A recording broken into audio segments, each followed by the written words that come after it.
There comes a time in your relationship where you must make the choice. Do we grow together or grow apart? Throughout this video, I'm going to teach you how to determine which outcome is better for you.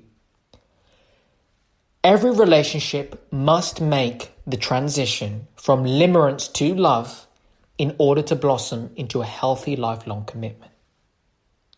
This is vital in order for you to build a righteous foundation. Likewise, this information is just as necessary to help you discern if your current relationship isn't right for you, in which case you can amicably part ways with your partner and save each other from future heartbreak and regret. So, how does a relationship actually transform from a place of limerence and grow into a commitment based on unconditional love? You see, when you have just entered a relationship, things will most likely start out hot and heavy, as they typically do. This is what we all refer to as the honeymoon stage, right? So in order to properly manage and survive this nuclear explosion of feelings, you must learn to distinguish between feelings of limerence and love. Now, some of you watching today may be new to my channel, so I'm going to touch on the definition of limerence to explain that to all of you. And of course, welcome to Relearning Relationships, and by all means, subscribe. Now, the term limerence was coined by Dorothy Tenoff, a psychologist, whom in 1979 wrote the book Love and Limerence, The Experience of Being in Love, which I recommend. And she describes limerence as an involuntary interpersonal state that involves an acute longing for emotional reciprocation, obsessive compulsive thoughts, feelings and behaviors of being emotionally dependent on another person. Now, this is typically experienced involuntarily and can lead to a near obsessive form of romantic love. So limerence basically focuses on the self, on you, on your interest level, which is why I want you to basically peel that away and observe your situation for what it is. Now, because at the end of the day, limerence is focused on pleasure, personal benefit, whereas true love gives selflessly, which often requires sacrifice, effort, patience, and time. Now, limerence can last anywhere between 6 months to 2 years. Now, this does vary on the individual. In some cases, this can extend upwards of even 3 years. And in others, it can only last a couple of months. Be mindful that if you are codependent, emotionally immature, if you're watching this, whether you're a man or a woman, and you're very lustful, you have poor self-control, limerence will have a very strong effect on you. Especially if you have unresolved trauma from the past, you have unhealed wounds. This can really cause you to obsess over your new love interest in an unhealthy way. Don't panic if you feel this way. Instead, learn to read your emotions and tame them. Accept them for what they are. They're simply an indication of your strong attraction. You want to be very patient with this. You see, also those who suffer mental conditions and personality disorders cannot distinguish between limerence and love. Ladies and gentlemen, be very careful with the partner you choose, because if they display any red flags where there's serious mental health issues, do not overlook this just because you've got a strong feeling of attraction. Because people that have these personality or mental defects simply cannot distinguish between the strong emotions they feel and actual love. And I don't care how much you try to make a relationship work, if the other person is incapable of it, they won't be able to give love to you. So how does a relationship actually transform from limerence to love? Because when you first enter a relationship, you're bound to experience deep feelings of passion, desire, and excitement. This is normal. This is the honeymoon phase. And the newness of the relationship will make you think that your partner is perfect and flawless. Now, this couldn't be further from the truth. You see, it's very easy to fall into a state of infatuation and to be consumed by your new love interest, your new partner, your new lover.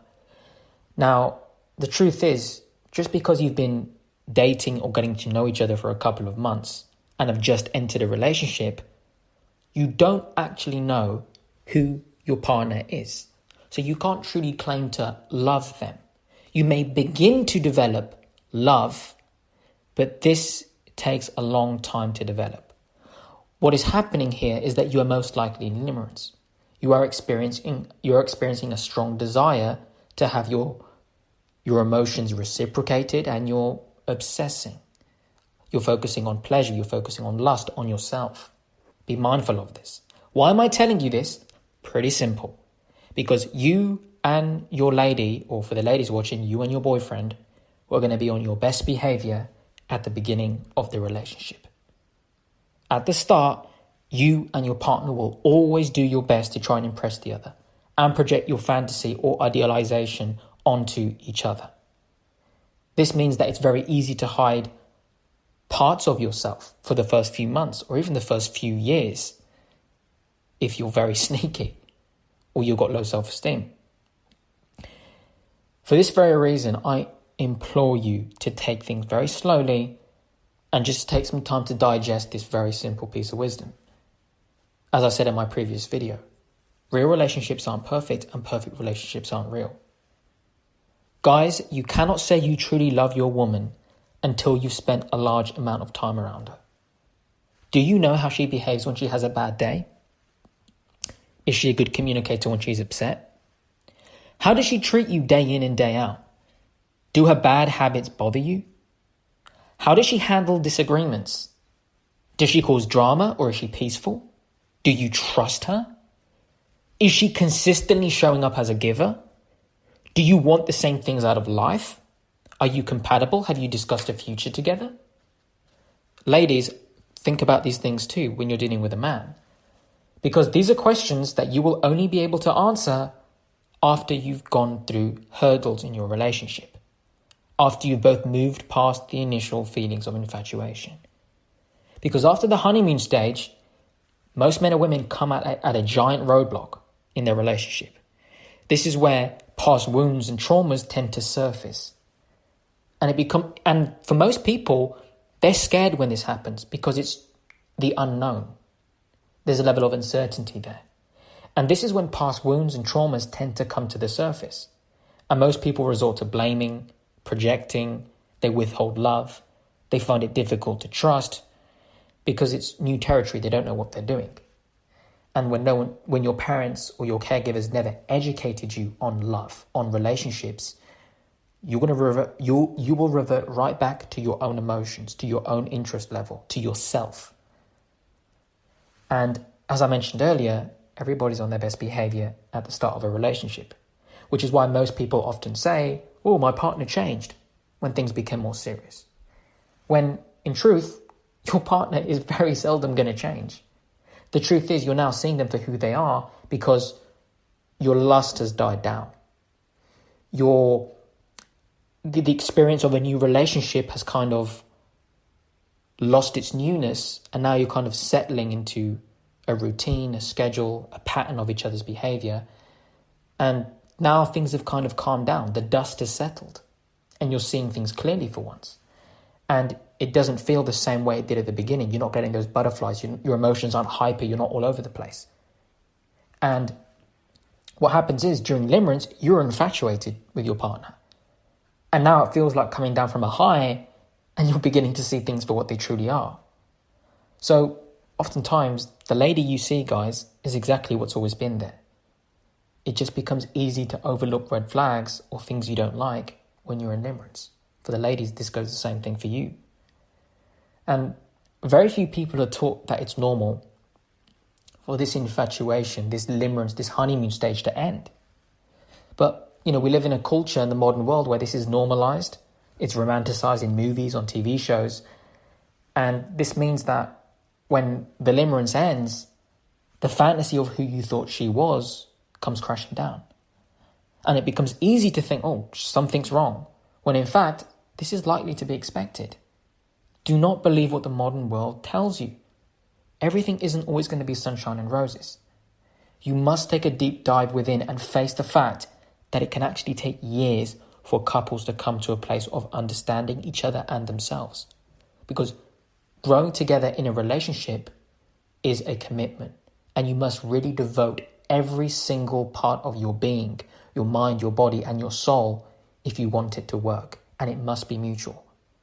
And there's going to be days where she isn't going to give you all the love in the world because she has her own issues, and vice versa. The question is, can you manage that? Because all relationships must go through serious hurdles before they can grow into blissful lifelong marriages. And a lot of people give up. They have one or two fights, or they start to, get upset with some of the habits in their partner that they don't like, and they don't accept them for who they are, so the relationship collapses.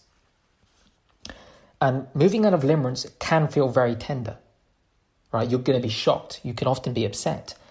And because you think, everything's boring now.